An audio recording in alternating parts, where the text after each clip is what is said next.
Welcome to the Audiation in the Wild podcast with your hosts, Beau Taillefer and Eric Rasmussen.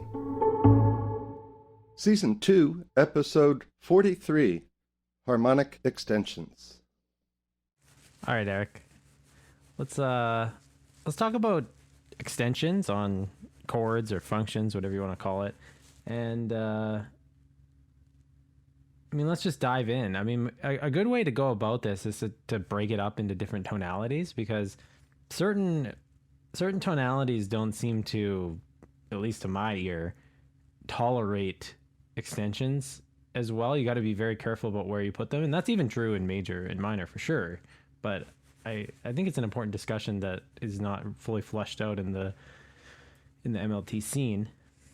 Well, I haven't heard anybody talk about it, and I don't see it in the literature. Like if you've got chords accompanying melodies, I don't see it. But when I compose my melodies, I always am thinking harmonically already. I think the melody, for me, melody comes first, and then I harmonize it. Mm-hmm. And then I might make a melodic adjustment because I like a particular harmony. If it doesn't ruin, the shape of the melody or the style of the melody or the feel of the melody, or, the thing that my ear is drawn to in the melody isn't disrupted, I will change, but I usually do the melody on its own, and I intuit or I audiate chords that'll fit with that. And we've talked about, playing melodies and keeping them the same and reharmonizing. We've talked about, taking harmony and putting melodies over them. But this takes an extra step in like the vocabulary that you can use. And we've talked mostly about this in terms of major and minor, where you can add sevenths and ninths to a lot of the functions in major and minor, and of course that's come from all the jazz literature and all the jazz vocabulary, these harmonic functions that are still fairly traditional, tertiary harmony kind of stuff, in popular tunes and whatnot, and then composed tunes like, some of my favorites. But when you get to Dorian and Mixolydian, and this happened to me the last couple of weeks, where I was sustaining the tonic and the subtonic in Mixolydian, and so there was a seventh in the tonic that was sustained, from the subtonic function. Can I play what you're describing? Yeah, please. So you're talking about.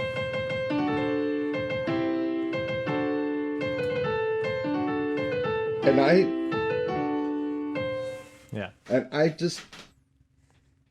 don't like it. It's not bad, but it doesn't help anything. Yeah. So what you're describing is a preference to not put a dominant chord off the tonic in Mixolydian. Yeah, it doesn't. If you're going somewhere, you could go from, you could be working toward a modulation, to the four chord, and sure, that's fine, which is fine. But then you're gonna find yourself, if you don't get back to Mixolydian real quick, you're gonna get stuck in major. Yeah, it's interesting how this stuff works, because I also share that kind of awareness of that, putting that tone over that function in Mixolydian. And what's funny though is if you turn it into a ninth chord, it doesn't bother me at all.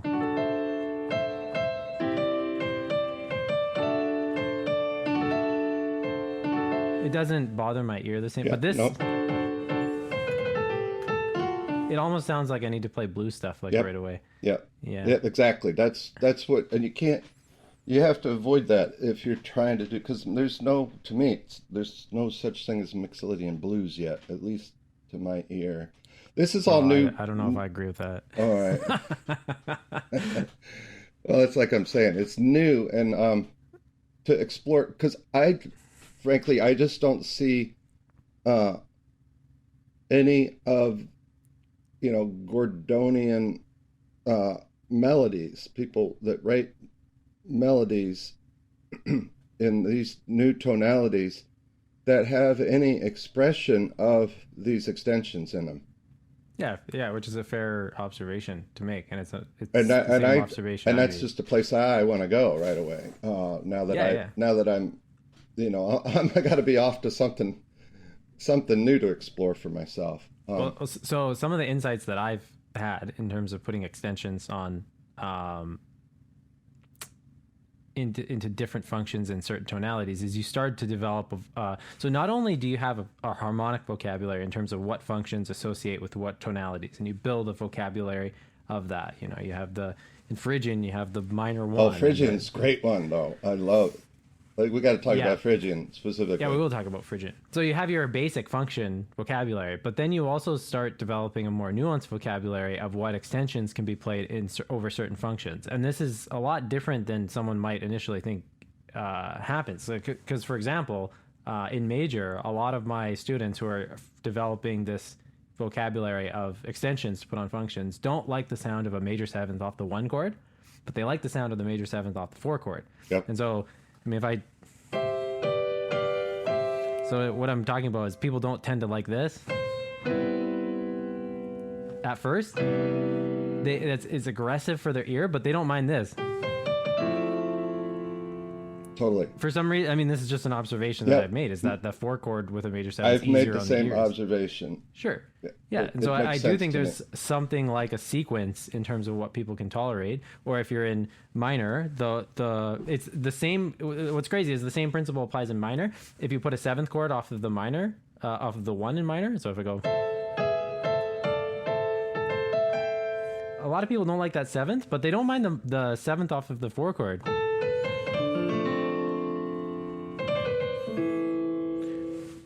But then the minor nine off of the one is quite tolerable. People don't mind this.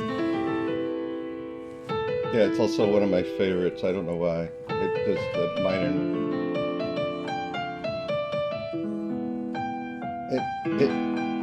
It just claws at me. Yeah. It's a really So you emotive start chord developing for me. Strikes something, makes me like a crying or sighing, there's some kind of minor quality nines are to it. unreal. Minor nines for me have this like deep longing. This is why you always Yeah. see them in like soap operas.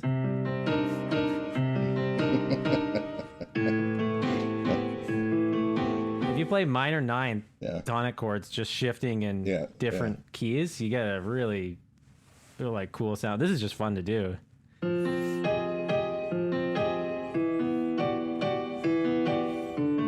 Yeah. Really cool stuff. So But major what do and you do- minor, we kind of covered, and so it might have been. It's over a year ago. I think it was. I looked Yeah. it up. August of 22 is the last time we really talked about extensions. So if you want to go back and review that episode, I'd like to hear it again actually and see if I disagree with anything that I'm thinking now. Probably not too much, but what I'm after is where can so let's go to Phrygian because that's just so cool. It takes the tonic and the supertonic. You could add just about all the extensions. This is where movable though, the law based minor, becomes extremely useful for thinking about this, not just theoretically, but just practically. All of the tonalities, the chord off of fa can handle a monstrous beating of extensions. This is just, I never heard this from anyone else. It's just something I noticed. Yeah. And I didn't learn the tonalities using movable solfege. I learned the tonalities C Ionian or C major, D Dorian, E Phrygian, Yeah. F Palladian. So I learned them as in the same way that's done in MLT, but I learned them with pitch letters like that. But I noticed, hey, all the F chords, like I could just dress up. Yeah. It doesn't matter. So like in Phrygian, if we play E Phrygian,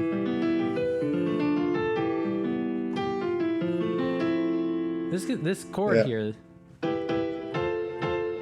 it can handle so much. This is a sharp 11 with a major 9. Yeah. Yep. It's so pretty too. I love messing around in it when I'm creating at the piano. This is part of my Locrian rant no one uses that chord in Locrian, even though it's like the best chord. It's like literally the best chord in Locrian. So we take B Locrian. I mean, I bet you a lot of people aren't familiar with that sound, but that chord.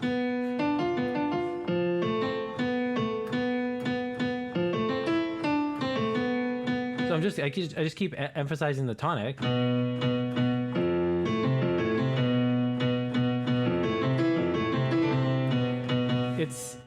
It's where all the juice in Locrian is, but it's not in the book. It's like a tritone substitution in a way. Yeah, totally. It's got this cool 5 chord. I mean, the 5 chord is a tritone away from the tonic. It's so cool. It's a substitution that doesn't need a substitute. Something. Yeah, it's such a cool chord. But yeah, Locrian, that's something I think people need to explore. So there's one that needs to be explored more. Okay, and then in Mixolydian and in Dorian, the 5 chords can handle 7ths off of them. Yep. So what do I mean by this? If we're let's just go to D Dorian because it's easiest to think it. So what I'm talking about is the 5 chord.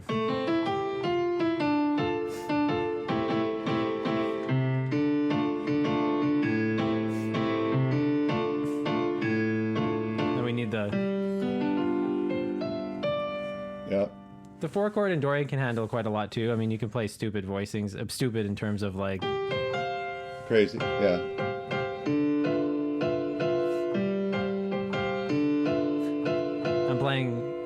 Listen to this voicing off the tonic. It's got, so if we solfege, it's got T and mi in it.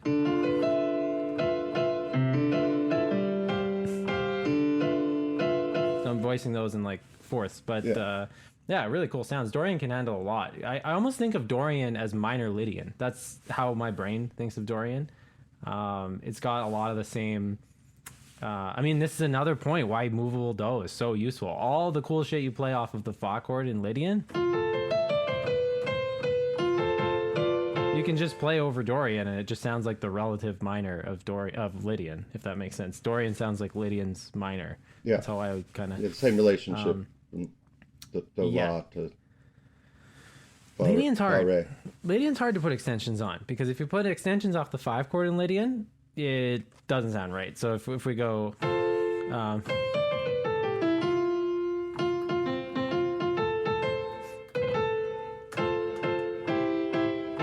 that sounds like Lydian. That's fine. But as soon as I go, you're done. Yeah. The 5 chord in Lydian just doesn't. That it has a major 7th off of it. That it makes it really difficult to keep hearing the resting tone. So in your theory that the fa is the cool chord in whatever tonality, the chord off the fa, in Lydian, fa is the tonic, so... Fa.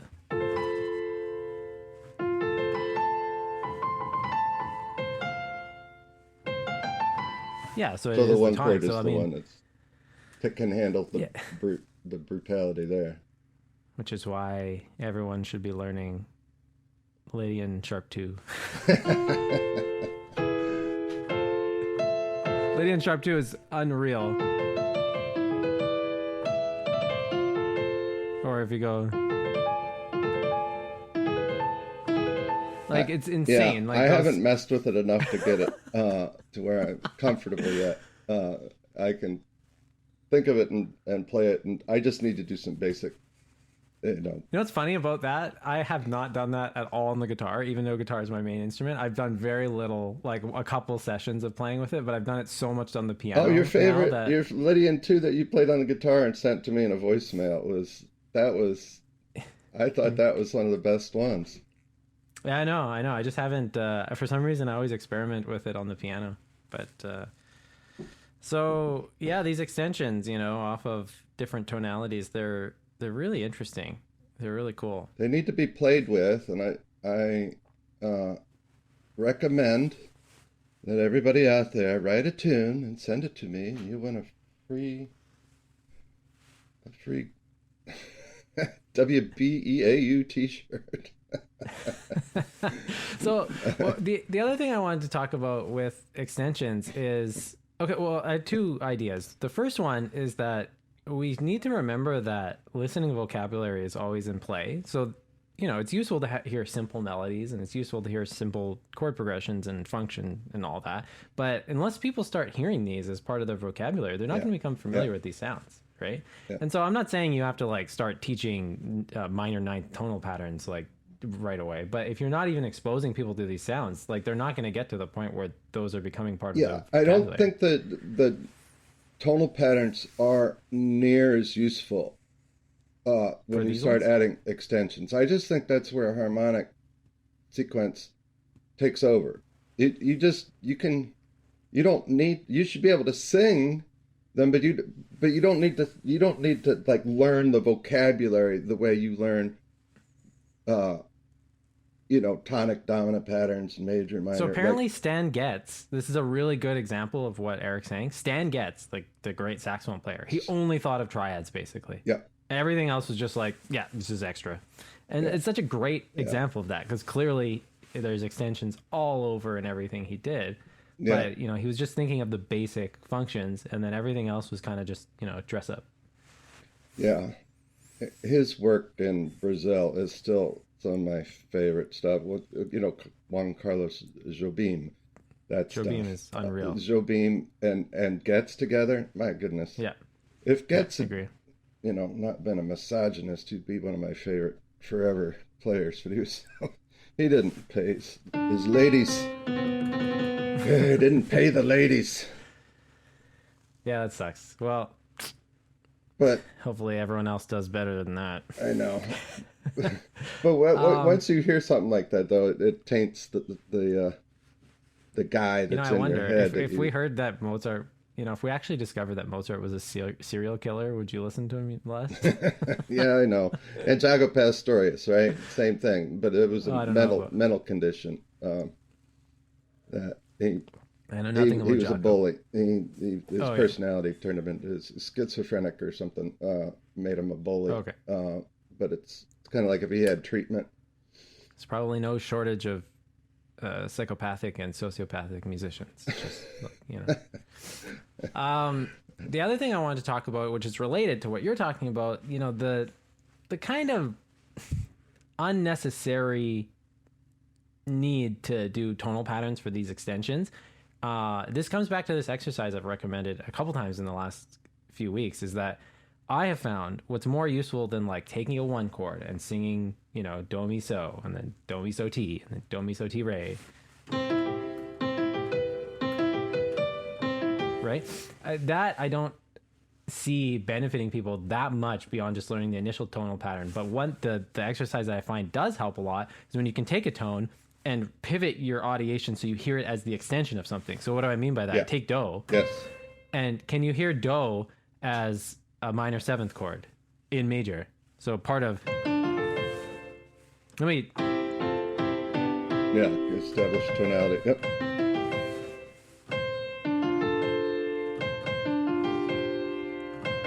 Mm-hmm. that I find is insanely more practical than just doing and then moving on. For sure. When I first learned to practice my jazz standards with my longest trumpet teacher in college, I would play,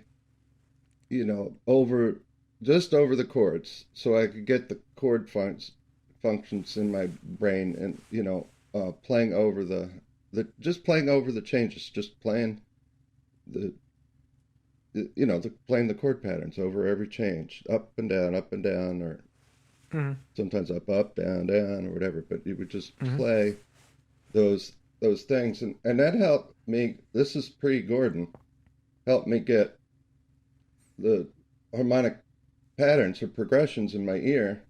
Sure. And so that wasn't problematic.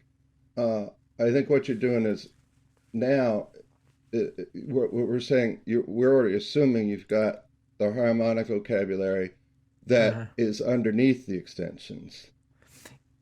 Totally. If Yeah, you and start adding one of extensions before you have the simple harmonic vocabulary, maybe that's not the best idea, except where they occur naturally in a piece of music. Or as comparisons. So like I do think there is validity to going like this versus, and you can hear like, well, something was the same. Those were the same but different as well. And my concern with this talk about functions is that people are going to wait to add extensions into their playing and to their listening vocabulary until they've air quote mastered the basic functions, which is I don't think the way I don't think necessarily the way to go, because there's a lot of comparisons you can make. Like even just this, have a listen versus this. Like if you can't hear the difference between 1/4 and 1 major 7/4, something is not right. You know? Yeah. But my point here is that like when we get so involved in sequencing things, which sequencing has insane power. I mean, both Gordon and Engelman and like anyone with the, you know, rational take on education, we talk about sequencing things, but there's a type of hyper sequencing that actually deprives us from making discriminations. And so what I'm getting at is you show students this first for a while, and then maybe later you compare,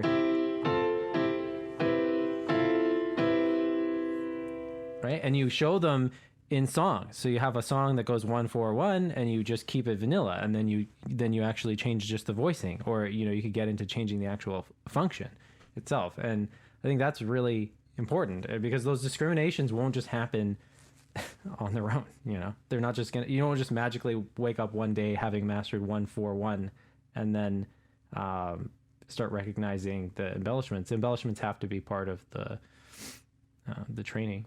You know, the other thing I wanted to say was this exercise you were talking about, where you take a standard and you basically arpeggiate it or tonal pattern it.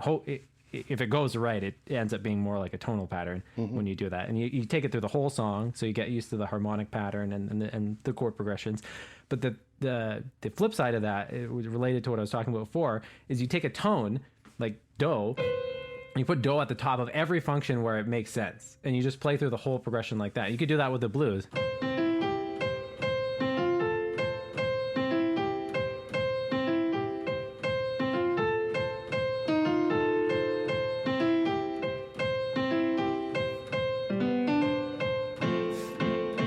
And you should go through every single tone in the tonality, and that it's just it's I'm not saying it's necessarily better or anything like that. It's just a different skill set to hear how, because basically what you're learning there is voice leading. You're learning how one tone either has to be voice led to something else to make sense, or it can remain stable. That's where all these extensions can come into play in a variety of ways. In terms of extensions can be natural elements of doing something like what you just did, or like there's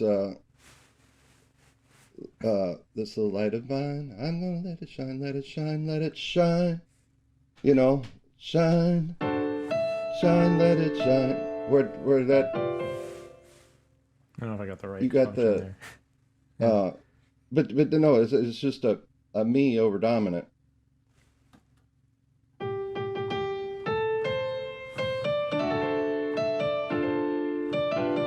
I don't even know the song. I'm just like trying to. But it's in there. Yeah. Yeah, it's just me over dominant. Me over. Yeah, me over the 5. And it's just a function of the nice. melody being there. It's not an intentional extension. You know what I mean? Or it could be. I don't know though. Once you hear it as that, it's hard to unhear. I don't know that. what I'm saying, but. No, I think those are valid. I think that's a valid viewpoint. There's a way of looking at it where what you're saying is totally valid. It's a road into, when I slow down these progressions with the melodies still in them for the kids, it's like, oh, isn't this interesting? Let's stop here. This is something I haven't taught you before. It's just I tell them it's an extra tone in the function. That's all. It's a tone they added to the function. Yeah, I gave this example.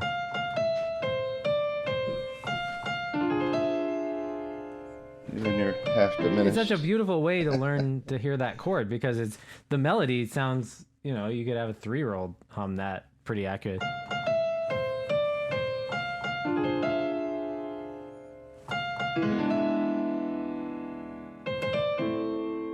You can do all kinds of stuff. It's a tritone sub with a sharp 9 on top. It's ridiculous. It sounds like a lot, but it's just like that tone over that chord, and you learn.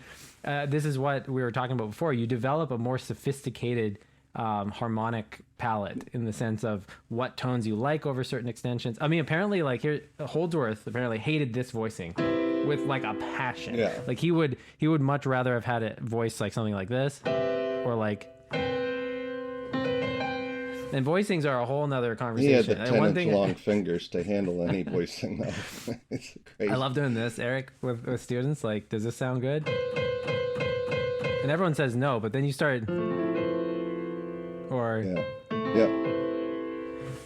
Yeah, that's another cool thing you can do. Yeah, context and harmonic context and obviously tonal context. But I need you to do this for me in Phrygian. My keyboard's on the Fritz. Okay. Or I would do it, but like, just start basic, E, A, D, E, and then start adding stuff to those, and then add the sevenths.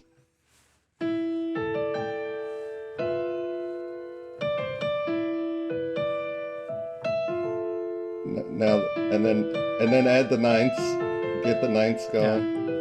The 9 off the tonic chord in Phrygian. You can't. Yeah, you can't. Ninths on the 4 chord. Yeah. Ninths on the subtonic. Yeah, you can't do the tonic beyond that. But Yeah. it doesn't lose any of its flavor to me. It's just like it's beautiful.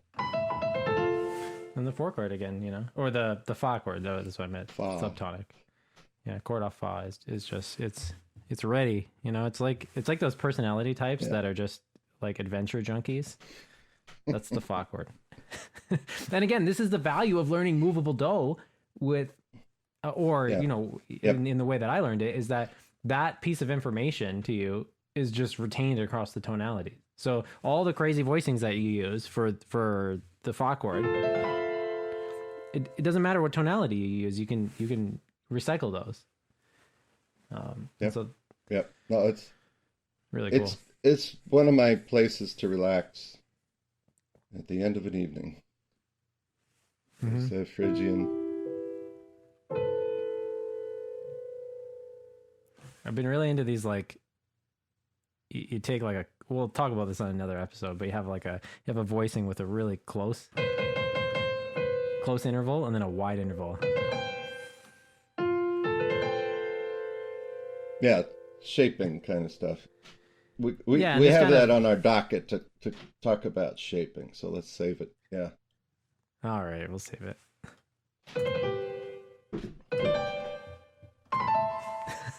It's cool stuff, though. So I thought I'd open up that can. It was something that's been on my mind the last couple of weeks, especially. Yeah, and this is another reason why reharmonizing tunes is such a good exercise to do, because you learn how to do this in context, in an actual musical context that you use. Because I'm totally fine with doing drills and sets of patterns and all that, but if you just put this in a song, then when you go to jam with somebody, at a gig, and they're like, "Hey, what tune do you want to play?" You can choose the tune that you've put through the ringer with these kinds of exercises that you can reharmonize and stuff. And yeah, it helps, in my mind, bridge the gap between how do you explain these jazz musicians who aren't doing any of these kind of drills that we're recommending in MLT of like LSAs and stuff, but they can reharmonize tunes. They can do this stuff that I'm talking about where they can hear extensions over single tones and pivot. It's just because they're working on this stuff in the context of a tune. It's such a good way to do it. And then take that vocabulary that you're developing in these other tonalities with these extensions. I mean, beyond major and minor, which is better to start with in some cases, probably just because it's more in the listening vocabulary and more readily available to your audiation. You take that and you kind of cross-reference, like they help fill out your audiation in major, doing these other extensions and stuff in these tonalities. You know, they kind of, it's like he recognizes sound. That like that's a it's not necessarily functional, but it's a chord. This is where like I'm on my way to letter names, Beau. I'm getting there. Where you take just a A7 chord or whatever it is, right? Yeah. And it's like you recognize the sound, and then the function could change because an A7 it could be tonic in the blues. It could be dominant in anything. And it could be right, but you already know where it can go because you can change the context of your mind beyond the tonality that's actually the one, quote unquote, on the page. That's where you start hearing tonalities nestled within tonalities, or keyalities nestled in keyalities. Yeah. So when I hear, like we were talking about this before, but when I hear the 2-5 of 3, I don't hear the resting tone changing. It doesn't sound like I actually went to a new key, but it sounds like there's a tone, like there's a minor tonality nestled within the overarching major tonality that I'm in. Totally. And so, yeah. Totally. And so that's really deep. If you're not there, well, I mean, it'll come. Yeah. But it's like audiating 2 resting tones at the same time kind of thing. But I mean, I think that's a fair way to say it for sure. I would still say that I am like the original resting tone is still being audiated as the actual resting tone, but you can so easily hear how it could flip back and forth between the new resting tone and the original one. Yeah, I'd be curious whether you flip back and forth or whether they're 2 at actually the same time. Probably can't do that. Yeah, I don't think it's psychically possible to do 2 at the same time. Yeah. But I think you can get to the point where you can so readily flip. But if you flip it in an instant. Yeah. But that's a really cool thing. Because I can start to feel that at times with the songs that I've either written or stuff that I know super well and can create and jam on and explore with with a decent amount of knowing exactly where I'm going. And so part of my monthly proselytizing about pitch letters not being evil for audiation, the verbal associate that you use should help you make insights in terms of audiating more things. So that's my defense. So in the sense that when I said the fa chord can be recycled into all these tonalities with all these voicings, that's an example of movable do with a law bass minor providing insights that are related to audiation that are easy, that you can't have unless you use that system. But I will adamantly defend that there are other insights you can have where when you use pitch letters, comparing tonalities in a parallel fashion, like everything off of C minor, C Dorian, C Lydian sharp 2, C, all that stuff. There's another set of insights that you can have in terms of, well, this is the same as that, and this is the same as that. That's easier to make.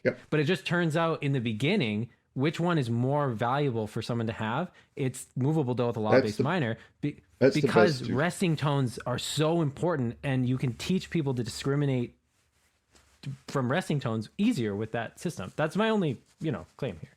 That's the shortest, quickest, best explanation. It's getting better. Yeah. It used to take me an hour. Well, I can also... I'm not kidding. It's also, I can listen to it. Before I couldn't even listen. No. Yeah. But you know what I mean? Enough. As you know, I'm open. I want to be open. And I think eventually you'll be right. I'm just not there yet. I think I have to develop my own skills to get to that point. I think you have an aptitude. Well, I mean, my own, like the way you had to teach yourself. You came through every door you could: the back door, side door, front door. Sure. And I mean, when I was learning, I had this epiphany like very clearly when I was learning to audiate these secondary dominants. I was teaching myself the solfege and teaching myself the pitch letters for them. And I just realized, like, for what I was asking my brain to do, using the pitch letters provides something that the solfege doesn't. But that doesn't mean that when I mean solfege, I mean movable do with a loud bass minor. But that doesn't mean that the movable do doesn't also come into play even with the secondary dominants. Like with the 2-5 of 3, you got to hear that phi is the bass note of the 2/5 of 3, Yeah. of the 2 chord in that. Yeah. And that is invaluable to know. That's invaluable to know. But that's also different than knowing, in the key of B flat, that you're going E flat minor or E minor 7 flat 5 to whatever. And that's just useful to know, because that pattern of E minor 7 flat 5 to A7, that starts being usable in every context. That's the 2/5 of 1 in D minor. That's the 2/5 of this. And so it's just a comparison that's easier to make. If you start trying to do that with movable do, good luck. Yeah. That's where I'm saying earlier that the sound, you can take that sound and put it in different contexts. Yeah, and so part of my Because that sound argument here is audiated sound. It's not, that's my point. but Is it's that when people are like, transferable and it's malleable.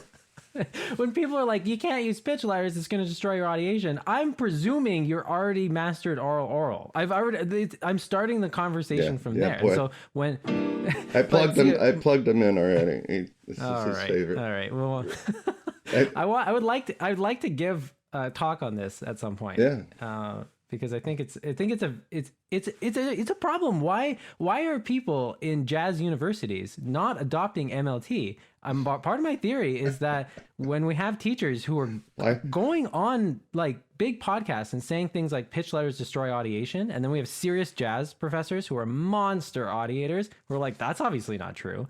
We need to refine what we're saying more with more qualifiers. And that's all. I'm not saying in the context of public education versus jazz beasts education. Gordon's whole work was based on like what we do in public schools mostly, right? Yeah, for sure. I mean, then, initially, it's like why do our giants in music education, Suzuki, Orff, Kodai, why are they resistant to it, or what makes us not be palatable?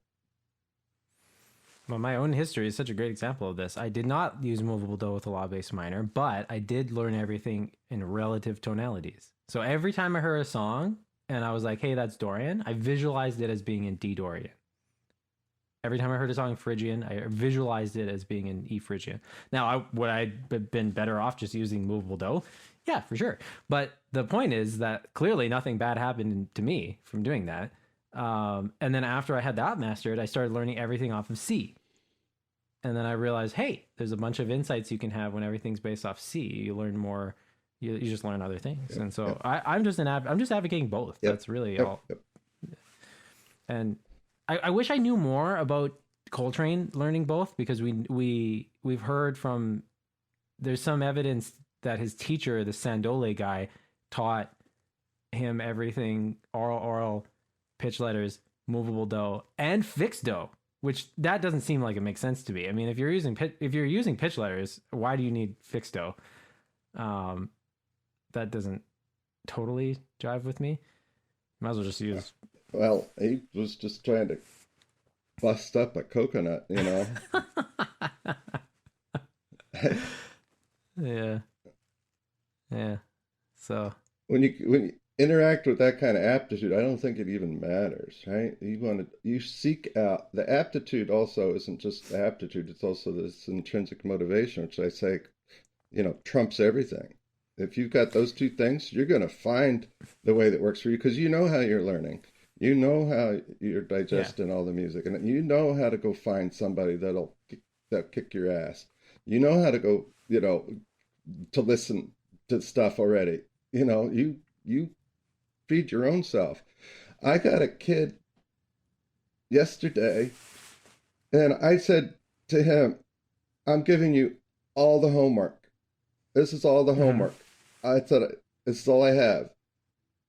Like for the year? Yeah, this is all of it. You can have, we've never done all of it, but have at it. Yeah. His eyes lit up like crazy. He's 7, 6, and he's 6. He's definitely 6. And he's immature. He can't shut up in class. I love the kid. And his mom comes up to him 10 times in class and says, pay attention, da-da-da, da-da-da. He can't. Okay. He's a nut. but he's everything musically I do, he's got, and he goes home and he works it out on his keyboard, or some tune he figures out off the freaking movie he saw, or there's a song from the Tom Cruise movie, Top Gun or something, Top Gun, whatever, and he figured out one of the love song melodies in like a couple hours. And I just said, listen, I don't see how much he gobbles it up. Because if he's really hungry for all these tonal patterns that I give him, and I don't like my tonal pattern sets anymore. They got to get revamped. They're way too long. Sure. And yeah, fair enough. And I don't have the harmonic.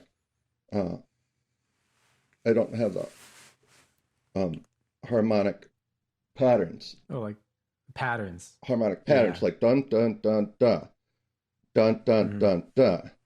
You know, listen to this one, dun dun dun dun.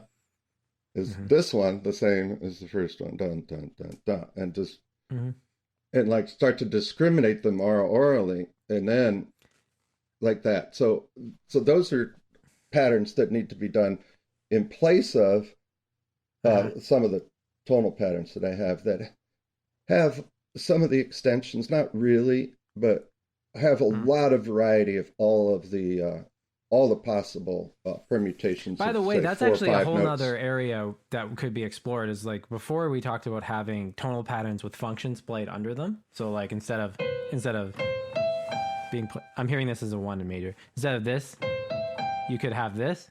But you could also have this. And that could be a valuable exercise, playing tonal patterns with different voicings under them in terms of extensions and stuff. Yeah.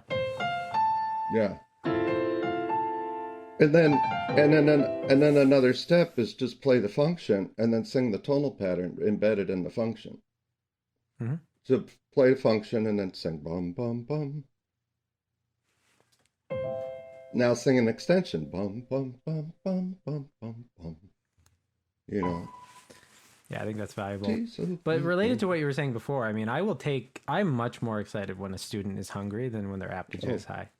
Because it's way more fun. Like, who cares what the aptitude is? If they have the worst aptitude in the world, but if they're just hungry to learn and they're like eating everything up, what does it even matter? I mean, because they're eventually going to outperform someone with a high aptitude who just doesn't want to practice or listen to music. Not even practice like formally, but just like not even hungry to learn. Yeah. And I think that's once in a while the stars align, you get both, right?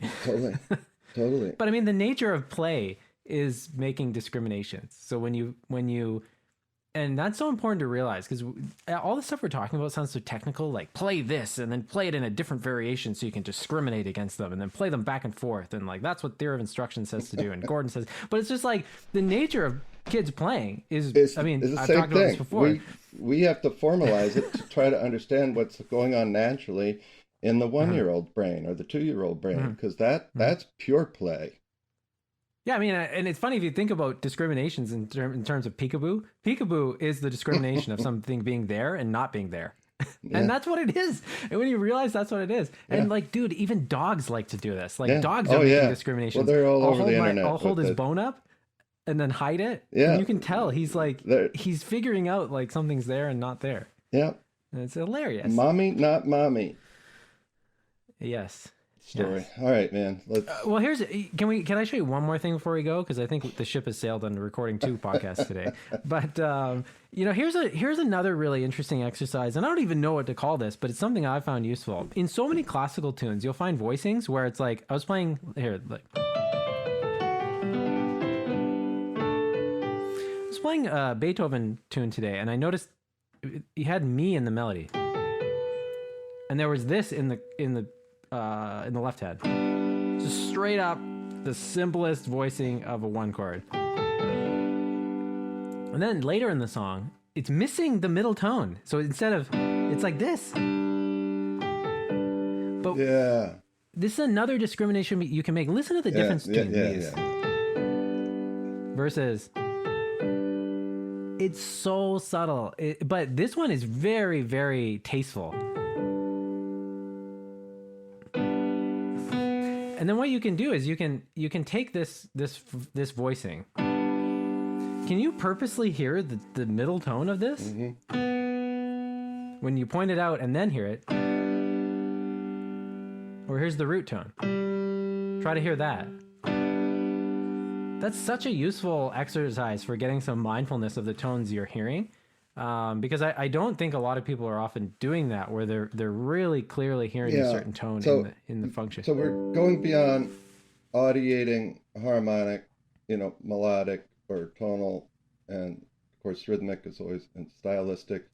You're now getting into audiation of texture or